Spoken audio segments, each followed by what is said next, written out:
Salut à tous et bienvenue. Dans cette vidéo, nous allons étudier la convergence et déterminer la valeur de l'intégrale de 0 à pi de 1 sur a plus sinus de x dx où a est un paramètre réel. Alors on va appeler cette intégrale I de a. On va commencer par un changement de variable en posant que t est égal à tangente de x sur 2 ou de façon équivalente que x est égal à 2 arcs tangente de t. Alors, on va avoir de nouvelles bornes qu'on va tout de suite déterminer. Lorsque x est égal à 0, t est égal à 0. Et lorsque x tend vers pi à gauche, t tend vers plus l'infini. Et bien sûr, dx est égal à 2 dt sur 1 plus t carré. Et sinus de x est donné par 2t sur 1 plus t carré. Alors, on va remplacer tout cela dans notre intégrale. Et on va voir que I de a est égal à l'intégrale de 0 à plus l'infini de 2 sur a facteur de 1 plus t carré plus 2t dt. Alors, on est tenté de factoriser a ici, sauf qu'en factorisant a, on va diviser 2 par a et donc on doit se rassurer que a est différent de 0. Pour cela, on va d'abord examiner le cas où a est égal à 0. Alors, I de 0 est égal à l'intégrale de 0 à plus l'infini de 1 sur t dt. Cette intégrale est impropre en 0 et en plus l'infini. Donc, on va l'écrire comme étant la somme de deux intégrales. La première, c'est l'intégrale de 0 à 1 et la deuxième, c'est l'intégrale de 1 à plus l'infini. Alors, pour calculer les deux intégrales, on va prendre des limites. La limite lorsque b tend vers plus l'infini, tend vers 0 à droite et la limite lorsque c tend vers plus l'infini. Si nous considérons la deuxième intégrale, on voit tout de suite que cette intégrale est divergente et donc l'intégrale diverge lorsque a est égal à 0. Alors, à partir de maintenant, on va supposer que a est différent de 0. Donc, si a est différent de 0, en ce moment-là, on va factoriser. On va donc avoir que I de a est égal à 2 sur a intégrale de 0 à plus l'infini de 1 sur t plus 1 sur a au carré plus a carré moins 1 sur a carré. Alors maintenant, nous allons regarder le terme a carré moins 1 sur a carré. Alors, il est possible que ce terme soit positif, négatif ou égal à 0. Donc, on va commencer dans le cas où il est égal à 0.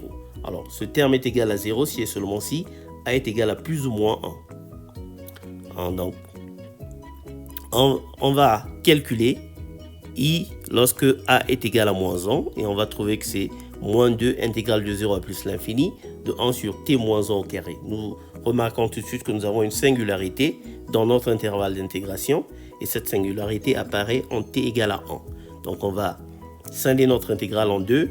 On va avoir l'intégrale de 0 à 1 plus l'intégrale de 1 à 2 et plus l'intégrale. Alors, la deuxième intégrale va aussi être scindée en deux parce que nous avons une singularité en plus l'infini. L'intégrale est en fait impropre en plus l'infini. Donc plus l'intégrale de 2 à plus l'infini. Alors on va considérer la première intégrale. Donc si l'une de ces deux intégrales est divergente, en ce moment-là on va dire que l'intégrale diverge en fait. On va considérer la première intégrale. Donc cette intégrale diverge, elle est égale à plus l'infini, donc elle diverge. Et donc notre intégrale de départ diverge aussi. Donc pour a égale à moins 1. Maintenant, on va passer au cas où a est égal à 1. Lorsque a est égal à 1, on a I de 1 qui est égal à 2 fois l'intégrale de 0 à plus l'infini, de 1 sur t plus 1 au carré. On va simplement intégrer, et on va prendre la limite lorsque r va tendre vers plus l'infini, après avoir pris notre primitive entre 0 et r. Donc, on va trouver que la limite est égale à 2. Et donc, l'intégrale converge et sa valeur est 2 pour a égale à 1. Alors maintenant, on va examiner le cas où la quantité a carré moins 1 sur a carré est positive. Alors, cette quantité est positive lorsque la valeur absolue de a est strictement supérieure à 1. En ce moment-là, on va simplifier. Donc, on va voir que le dénominateur n'a pas de zéro réel. Les zéros ici sont complexes. Et donc, on va avoir des arcs tangentes. Donc, on va avoir que I de a est égal à 2 fois valeur absolue de a sur a, racine carrée de a carré moins 1.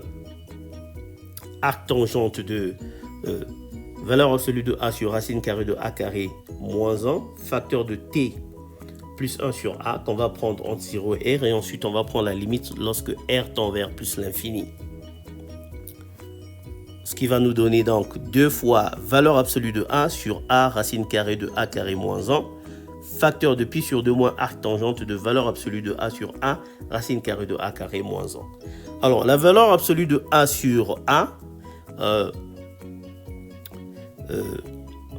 ne va avoir que 2 valeurs en fait, soit 1 soit moins 1.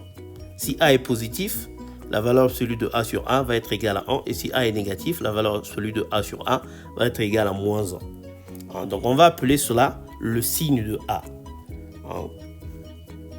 Donc on va, après simplification et en utilisant le fait que la fonction arc tangente est impaire, on va avoir que notre intégrale i de a est égale à 2 sur racine carrée de a carré moins 1 facteur de sin de a multiplié par pi sur 2 moins arc tangente de 1 sur racine carrée de a carré moins 1. Donc notre intégrale converge lorsque la valeur absolue de a est strictement supérieure à 1 et sa valeur est donnée par la formule ci-dessus.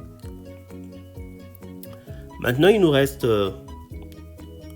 un cas, pour ne pas dire 2. Alors, maintenant, nous allons supposer que la valeur absolue de a est comprise entre 0 et 1.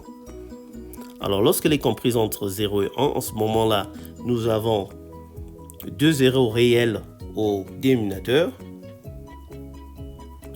Et on va appeler u, donc la valeur qui est donnée par moins 1 plus racine carrée, moins plutôt 1 plus racine carrée de 1 moins a carré sur a. Et v va être égal à 1 sur a.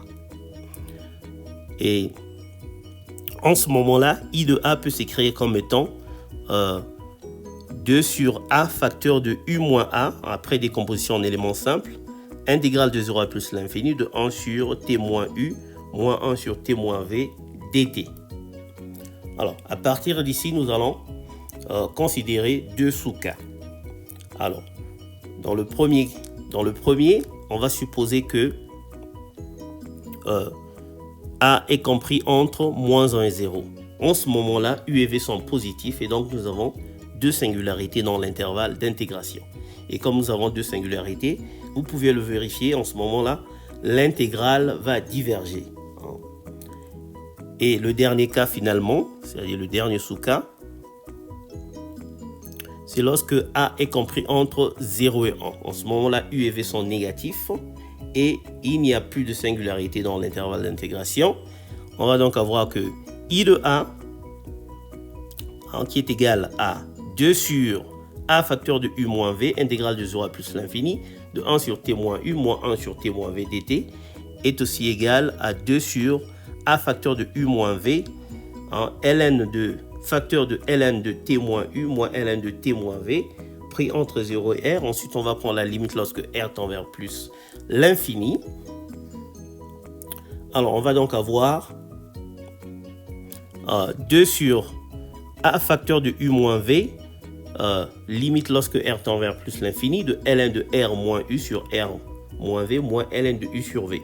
Alors, r moins u sur r moins v tend vers 1 lorsque r tend vers plus l'infini. Et donc, ln de r moins u sur r moins v va tendre vers 0. Donc, après simplification, nous obtenons simplement que ceci est égal à 2 sur 1 moins a carré ln de 1 plus racine carrée de 1 moins a carré sur a. Alors, vous pouvez simplifier. Vous pouvez vérifier que c'est bien le résultat qu'on obtient.